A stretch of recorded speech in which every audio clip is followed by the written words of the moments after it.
what the bleep are we doing out there speeches. I heard it was very calm before the overtime. It was kind of like along the lines of, hey, if we would have thought we would have been in this position after the first period, we gladly would have taken it, kind of thing. So I think they were calm.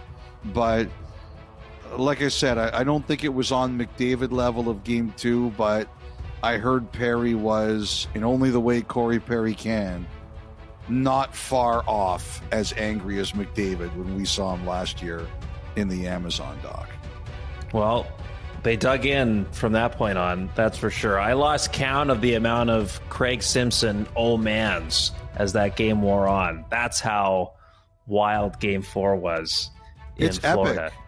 It's been an epic series, 3 out of 4 in overtime, 1 stinker of a game, and it's just fantastic hockey.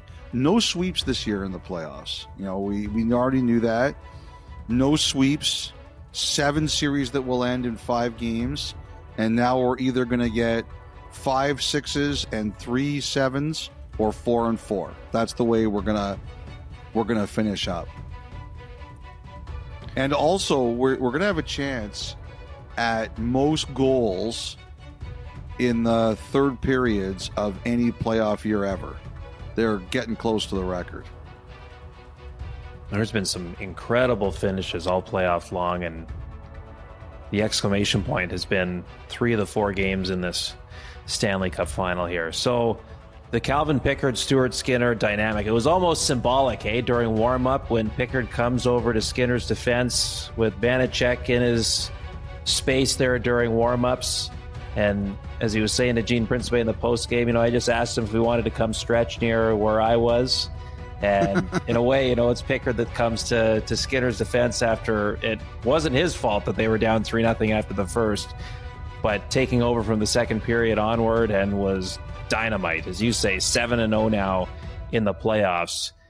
And talk about the ultimate journeyman. Like his whole career has been this, like just trying to find a role somewhere for an extended period of time. And now, I mean, you've got to think it's his net in game 5. I know here we were sitting after game 3 going, you go back to Skinner, but I think you're going with Pickard now, heading back home 2-all, aren't you? Yeah, you have to.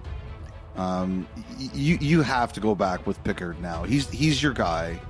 One of my buddies texted me tonight. He said, you mentioned you have a Conn Smythe vote. What if Pickard goes 9-0 or 9-1? Don't you have to give him the Conn Smythe? And I was like, maybe he gets a vote, but I don't think he's getting the Conn Smythe. I mean, I understand why my buddy said that, but I'm not sure that if a goalie plays half your playoff games, or actually it'll even be less, he'll get more than half your playoff wins potentially. But if he plays only half your games, I don't know that you can do that. But I thought it was an interesting question.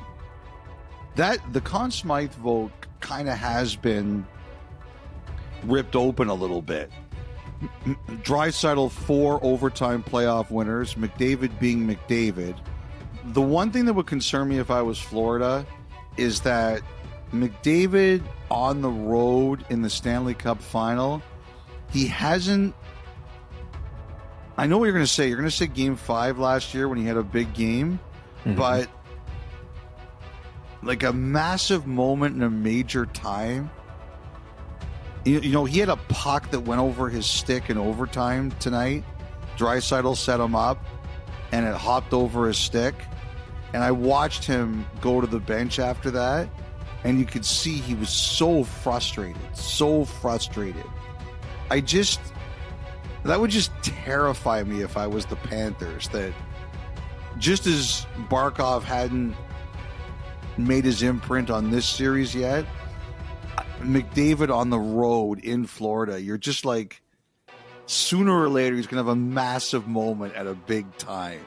What a series, though. Like, just great hockey, Kyle. And karma points for the Oilers. So I was at the skate on Wednesday, the mystery skate, and there was a young boy who came up to me. His name is Owen, He's from, I believe he was from Halifax.